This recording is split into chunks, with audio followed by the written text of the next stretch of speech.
नमस्कार, माझं नाव भानुदास गुलाबराव शेवाळे. आज आपण राजगावमध्ये आलेलो आहोत. संदीप काकडे सर यांच्या मार्फत मोरेताईंच्या वडिलांकरता आपण काही बिमारीसाठी Samarth success life success ortho powder व विटॅमिक्स आपण दिलं होतं. मोरेताईंना विचारूया की त्यांना वडिलांना काय काय झालं. काही सांगा, तुमच्या वडिलांना काय काय त्रास होतो? वडिलांना आता मुलाचा झाला होता आणि ताप खूपच होती. डॉक्टरने सांगितलं होतं की आता किती खर्च करून काही उपयोग नाही आहे, घरी घेऊन जा आणि ते काय सेवा करायची करत मग योगायोग आपले काकडे सर आले होते घरी.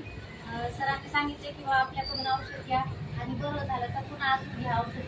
पुढं घेतलं होतं, मग आम्ही पूर्ण घेतलं. आता बाबांचा आजार खूप कमी झाला. जेवण तर मला सांगा, हे औषध तुम्ही किती दिवसापासून आता एका महिन्यात त्याने काय 15 दिवस त्याने काय काय फरक पडला? 15 दिवसामध्ये त्यांचं भरपूर जेवण वाढलं, जेवण काही समजलं जेवण वाढलं आणि जास्त उठत नव्हते. त्यांचं स्वतः आवडून बाथरूमला चालली. बाथरूम चालले, सगळ्या गोष्टी ते करतात. आज चालता येते. बरं, आता बाबाचं वय किती? 75-80च्या 75 का 80? 80. नमस्कार सर. बघा, मोरेताईचे वडील हे 80 वर्ष यांचं वय आहे. त्यांना आठवून उठता येत नव्हतं, जेवण जात नव्हतं, बिझनेस पण आला होता, अशक्त पण आला होता. आणि साहजिक आहे, 80 वर्ष वय, 80 वर्षाचं वयस्कर व्यक्तीला आहे म्हणून साहजिक आहे. परंतु त्यांना डॉक्टरने दवाखान्यात भरती केलं. डॉक्टरने सांगितलं की तुमच्या वडिलांची तुम्ही घरी नेऊन सेवा करा. परंतु बघा, power of Samarth success life, Samarth success लाईफच्या कंपनीचं success ortho powder Vitamix capsule एवढं प्रूव्हन औषध आहे की ह्या बाबांना आता चालायला लागलंय, फिरता यायला लागलंय, संडास लगविले ते स्वतः आपापलं काम करतायत.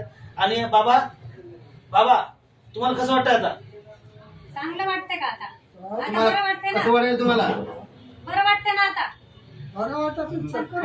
चालून दाखवा. चालवा बरं उन्हात. चालून दाखवा, थोडंसं चालून दाखवा. चालून दाखवा. चला बरं. हेड लोक जा. चालून दाखवा. कुठे तिथं? हा, तिथे लोक जाऊन परत या. इकडून इकडे या. या इथं. बसा. तुम्ही सांगा पहिले, मोठ्याने बोला. बरं, या औषधाने आपल्याला किती गुण आले? ताप कमी झाली. ताप कमी झाले. ताप कमी किती राहत? झाला.